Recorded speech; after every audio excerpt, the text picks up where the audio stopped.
course code is ME812. These are my contact details. All of you must be having it. This is the syllabus for micro nano manufacturing. Actually, it is on 2 slides. So the first of all, I'll be talking about why do we need micro and nano scale manufacturing processes. I mean, all of you till this point have read about different manufacturing approaches. Casting, welding, forming, MEC 402, you guys have read already. There I've taught you about the basic welding processes. You must have read about casting and forming also. Some of you have done the course Advanced Foundry Practices ME 620 with me. So you know about the modern casting practices, what are the casting metallurgy, casting defects, and those things also. Few of you have done the advanced welding processes, advanced welding technology last semester. So you guys are well aware, those who have done that course, they are well aware that there is an advanced, what are the different approaches for advanced welding and so on. So the first thing that we'll be addressing is that why do we need a micro and nanoscale manufacturing process? So there are different reasons for it. I will try to elaborate on them as we move forward, and then we will talk about the different characterization systems. Characterization systems for a micro nano manufacturing process is very important because the conventional manufacturing, it happens at a scale where the things are easily visible. You can just look at them. You can figure out, okay, this is the workpiece, this is the tool, and this is the machining process we are doing. These are the process parameters that we can control, and this is the output. You can visibly see it happening. For example, in case of welding, you know that these are the workpieces. This is the electrode, this is the electrode holder, and this is the arc which is being formed, and this is the joining that is happening, right? But similarly for other conventional manufacturing processes. But for advanced manufacturing, for micro and nanoscale manufacturing processes, the things are not visible to the eyes. Many times you will be dealing with processes where you are doing something, but the exact thing, the tool of that will not be visible to you. For example, the tool will be made up of incident ions. So obviously you cannot look at an ion. Ion is very small. Similarly, sometimes there will be electrons involved in the manufacturing process. So obviously you cannot look at an electron, right? They're not visible to the eyes. There will be light rays, there will be X-rays, okay? There will be atomic scale forces, very small atomic tips. Atomic tips are basically very pointed needles. We'll be talking about them. Don't take that much tension right now. So there will be atomic force microscopy, scanning tunneling microscopy. We'll be dealing with very small objects, right? Obviously, you cannot see them with naked eyes. So we need some characterization approaches. How do we realize that whether machining has taken place or not? Or if you are doing machining at nanoscale, how do we see that yes, this is the machined part, and this is suppose I wanted a 300 nanometer diameter. So whether 300 nanometer has been machined or not, how do we see that? To do that, we have characterization approaches, also called as advanced characterization techniques. Uh, it is a separate branch of science. So obviously it is very deep, and it has got lots of techniques. Out of those, we will be focusing on the most common ones, which are AFM, SEM, and STM. AFM is atomic force microscopy. STM is scanning tunneling microscopy. SEM is scanning electron microscopy. Again, in the very first class of welding in MEC 402, I wrote so many full forms of welding, right? SMAW, GMAW, GTAW, ESW, EGW, AHW, so many, right? And I told you that you don't have to memorize all of them, but if you are doing the things in a correct fashion, you won't have to, right? Similarly for this, you won't need to memorize the full form of AFM, SEM, and STM, but if you understand the principles behind it, you won't even need to do that. Okay.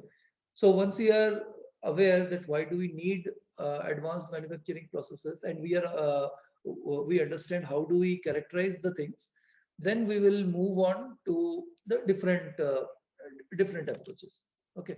So the first approach for micro nano manufacturing is lithography. Okay. So what is lithography? How did it start? What is the historical perspective behind it? That we'll talk about. Okay. We'll talk about the different clean rooms, what is meant by a clean room. Then during the process of lithography, I will talk about photoresist. So what are photoresist? What are the different types of photoresist? How do we apply a photoresist? These questions will come. We'll talk about it. Then in photolithography, there is a section called as exposure of the photoresist. So obviously, these things may not be very clear right now, but once I tell you the process, what is going on, then maybe you'll be able to understand what I'm talking about. Okay. Guys, give me just 1 second. I'm getting a call from a professor. Sorry. Hello.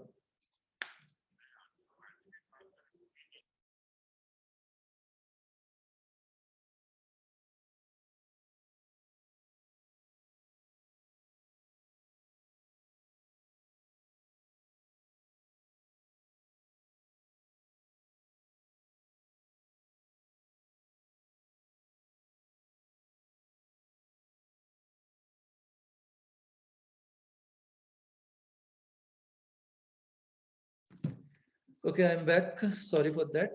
Uh, so I was talking about the photolithography. So you will understand the different aspects of photolithography. What is meant by photoresist? What is meant by the exposure of the photoresist? There are different approaches of printing. So these things we will talk about. Then we will move towards the third thing or the second approach of advanced manufacturing, which is called as dry etching. So what is meant by etching, that I will talk about, and different approaches for etching. For example, plasma etching, dry approach, which is deep reactive ion etching, ICP, which is inductive coupled plasma etching. These approaches we will talk about, okay, very briefly. Uh, then we'll talk about wet etching. So etching is basically removal of material in a controlled fashion. So if you are not using any chemicals or any liquid chemicals, we call them as a dry etching. And if you are using chemicals, liquid chemicals, we call them as wet etching. Okay. So we'll talk about them. No need to take that much tension. Then there is a Moore's law. In the syllabus, Moore's law is given at this point, but Moore's law we will be talking about at the very beginning, because Moore's law is one of the major reasons why we need advanced manufacturing processes. Okay, so Moore was the one who said that the devices needs to be reduced in size, right? Either you reduce the size of the device or you increase the number of circuits on the same size of a device, right? So either way, either way you have to go for the miniaturization. So if you want to go for miniaturization, obviously you need some advanced manufacturing techniques. Okay. Then we have EUV, LIGA, EBL, FIB, nano improved lithography. These are different approaches for advanced fabrication. I'll be talking about them. Okay. And then lastly, we have PVD and CVD, physical vapor deposition and chemical vapor deposition. These are basically approaches to deposit a layer of film. So you will realize in micro nano manufacturing, there are few important approaches to do stuff. One of them is depositing stuff at micro and nano scale. So you need some approaches so that you are able to deposit a very thin layer. Very thin means a layer of suppose 10 nanometer thickness, a very thin layer of metal, or a thin layer of suppose dielectric, or a very nanometric thin layer of polymer. Those kind of things may be needed while going for different advanced manufacturing applications. So when you do that, you will realize that these approaches are useful: physical vapor deposition technique and chemical vapor deposition technique. Physical vapor deposition technique, we call them as PVD, and chemical vapor deposition techniques, we call them as CVD. So both of them have their own advantages and disadvantages, and they have their own ways to do the stuff. We'll talk about them.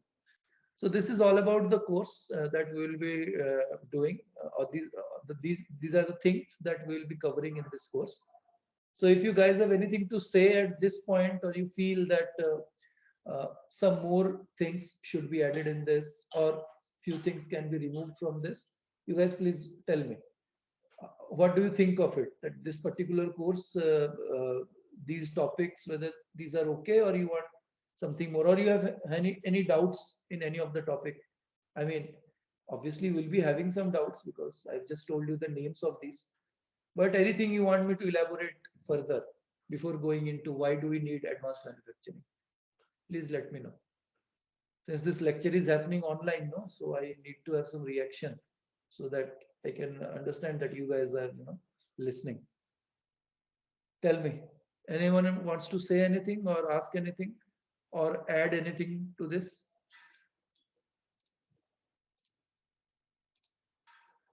No, sir. It's okay. Okay, okay, it's fine. Okay, so today we won't be doing much. We won't be starting something new. So just I want to give you a very basic introduction. So as I said, we already had conventional manufacturing processes. So these are the conventional material removal processes that were already existing. Okay, for example, for material removal, the basic machine is lathe. Using lathe, you can do a variety of operations. Okay. Similarly, for conventional joining, we have the welding processes. Using welding, again, you can do a variety of operations. Okay, different approaches are there. I'm sure uh, uh, if you have done your course seriously, I mean, if you have done your MEC 402 seriously, then you will be knowing most of them, right? Plasma, gas metal arc, gas tungsten arc welding, oxyacetylene welding, oxyhydrogen welding, the resistance welding portions. These things we have covered in MEC 402, and then the advanced welding approaches, friction welding, ultrasonic welding, electron beam, laser beam welding. These things we have done in the advanced welding technology. So you guys know that these are the processes, how these processes are done, what are the capabilities of these processes. These things are clear to you. Okay. This is a very basic comparison of the different welding processes. This I have covered previously in different lectures also. Okay. All these things were fine, right? But people, we as human beings, we have been taking inspiration from nature, right? There are numerous examples where people are inspired from nature. uh, uh, Recently nowadays people are coming up with different optimization techniques. They are taking up inspiration from nature. They want to find out the shortest path, right? So they are following the bees. uh, Bees, right, they move from flower to flower. So apparently they have worked out the shortest path between 2 points. So people are trying to take inspiration from them. People are trying to mathematically model that, right? How the bees are traveling from one flower to another flower, what path they are following, right? Inside the garden, there are different leaves, there are different other insects also, right? In between that, how they are navigating themselves. So that is called as one of the name of the algorithm I'm forgetting at this moment, right? Then there is another optimization which is called as ant colony optimization. How the colony of ants is, how that colony is organized. So people have been taking inspiration from nature. One of the earliest documented inspiration from nature was by Rene Descartes. He was the one who gave the system for Cartesian coordinate geometry, right?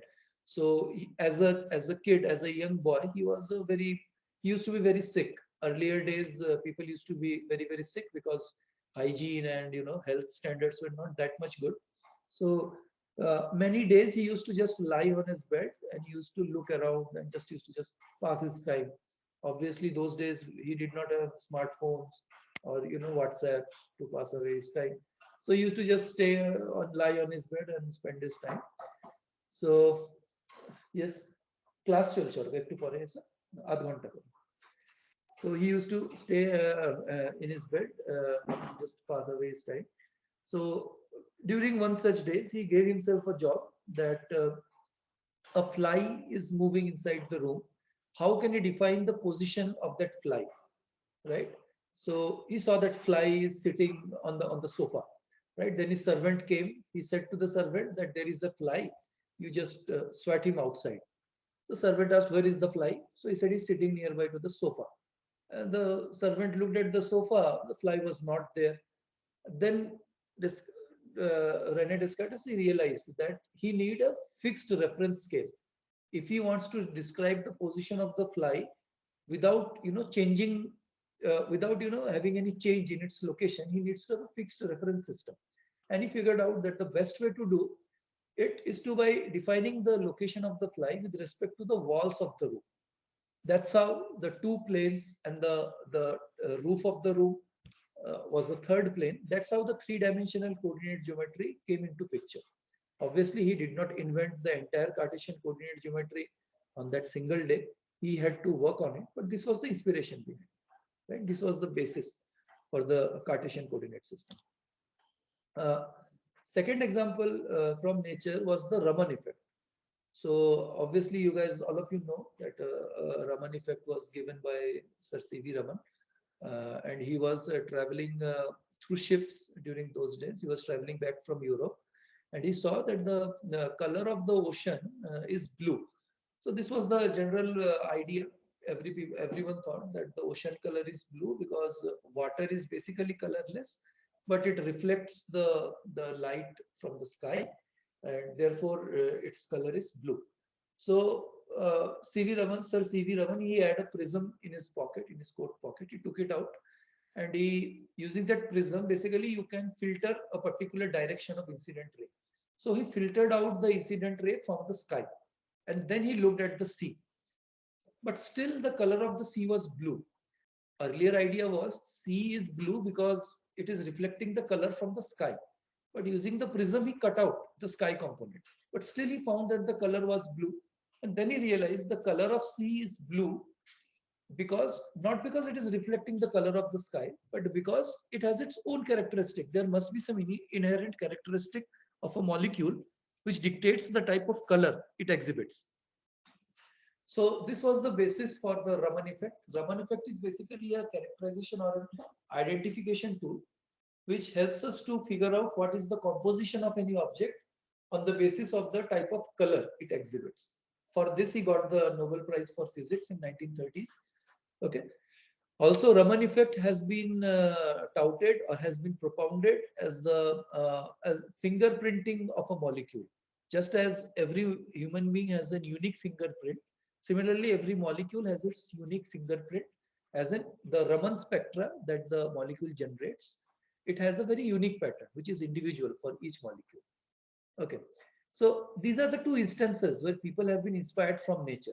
So similarly, uh, these were like inspirations. One inspiration was for mathematics, Cartesian system. Another inspiration was for physics, the Raman spectra. Similarly, people have been intrigued by nature. Nature has got many, nature exhibits many properties which are very useful for human beings also. For example, if you look at a lotus leaf is super hydrophobic. The water molecule, if you put on a lotus leaf, the water molecule does not stay on it, right? It rolls off the lotus leaf, and the leaf always remains dry. Otherwise, it will decay. If it is in a highly aquatic environment, it will decay very easily if it does not roll off. So people thought that if we can have such a fabric, and if you can put such a fabric on jackets, won't it be very, very good? You don't need to use an umbrella. You just put a cap made up of lotus leaf, and you put on a jacket made up of lotus leaf, and the water will roll off from the jacket. But people realize that what nature has done, replicating it manually is very, very difficult. So how do they realize it? They tried to look at a lotus leaf under a microscope. Okay, and they figured out and they found out that if you look at a larger scale, at a micron scale, lotus leaf has got these micro protrusions, micro projections on the leaf, right? If you zoom in further on a single projection, inside a single projection, there are nanoscale patterns, right? So people saw that if you want to have hydrophobic structure, you need micro scale projections, and on the projections, you need nanoscale patterns. So whatever approaches people had, using a lathe machine, you cannot have micro and nano projections. Using a grinding machine, you cannot have them. Using a drilling machine, you cannot have them. So obviously, we needed to figure out a way so that we can, we can have that super hydrophobic property, because people were inspired from the nature. They wanted super hydrophobic property, but we did not have a way to fabricate that. Therefore, we went for advanced fabrication. Okay. Another example was the shark. People figured out that shark were aquatic predators, and they move very quickly inside water, right? So what is the secret behind it? How come sharks can move very nicely underwater? So obviously they had their muscles and they had a particular shape of the body which enabled them for their movement. But they found that the skin of the shark, they had got ridges like this. They had got parallel ridges. There are ridges present on the skin, right? So the water molecules, or the water, when the shark is moving inside water, the water slides away on the shark's body very easily without offering that much resistance. So people figured out if we can make such kinds of ridges onto a submarine, our power consumption will be very, very less. Presently, the submarines needs to move against the friction of the water. But if we can make such projections on the submarines, the friction will be very, very less. We can reduce the energy consumption by maybe 20-30%, right? The hydrodynamic drag can be reduced by 5 to 10%. So these kind of projections are called as denticles. These are micro grooves which are present on the body of a shark. But people figured out what nature has done. Doing it manually is very, very difficult. Our existing approaches for fabrication are not capable enough to do that. We need something extra. We need something other than our conventional approaches. That's how the advanced manufacturing thing came up. Another example is the moth eye. So the insects, the nocturnal insects you may have seen, like if you watch a dog at night and if you shine light on its face, the eyes of that dog lights up. A green colored light comes on in its eyes, right? So the insects, if you look at if you shine a light on the insects, you will find that their eyes do not light up. Their eyes absorb that light. Then people figured out what is so special about the moth's eye that it can, absorb light. So they took a dead moth and then they observed it under the scanning electron microscope. And they figured out that there are nanoscale protuberances. Protuberances means nanoscale pillars, right? Which are present on the eye of a moth.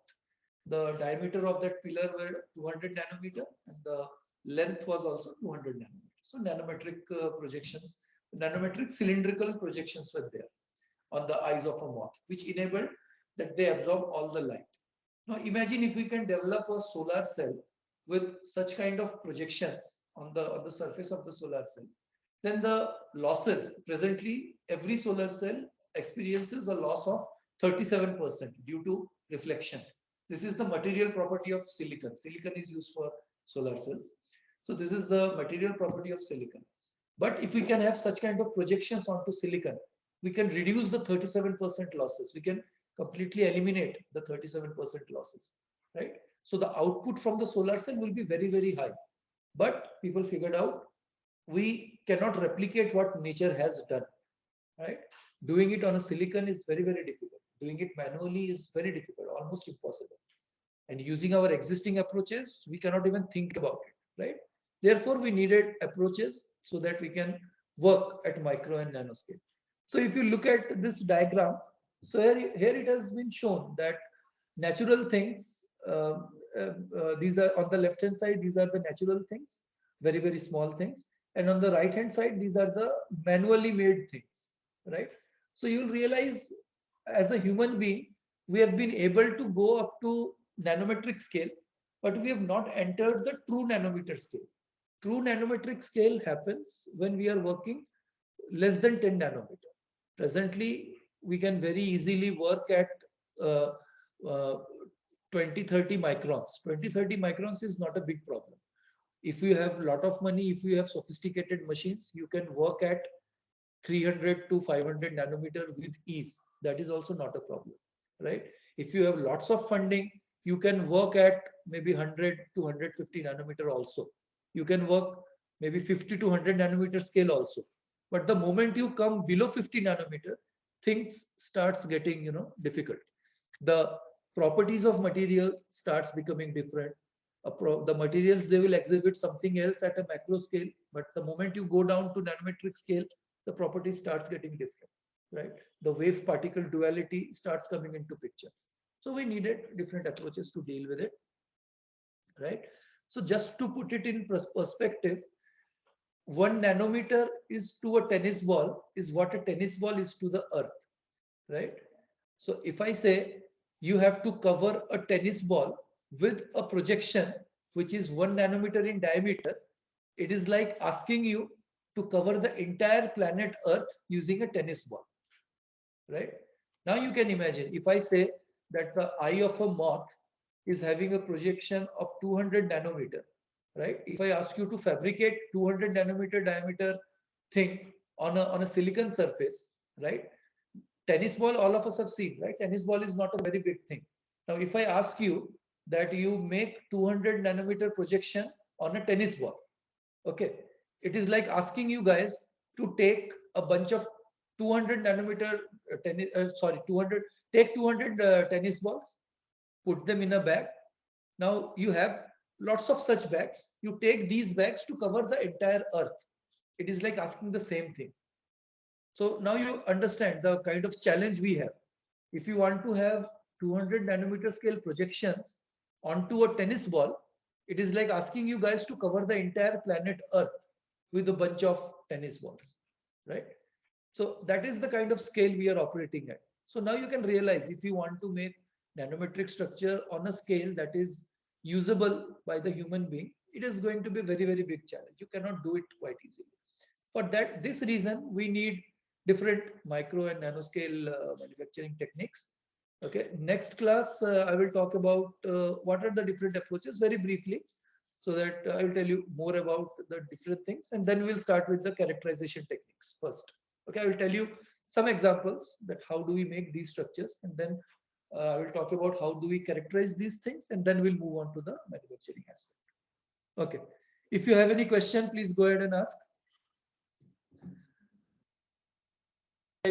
Otherwise, this is where I want to stop for today. Any questions?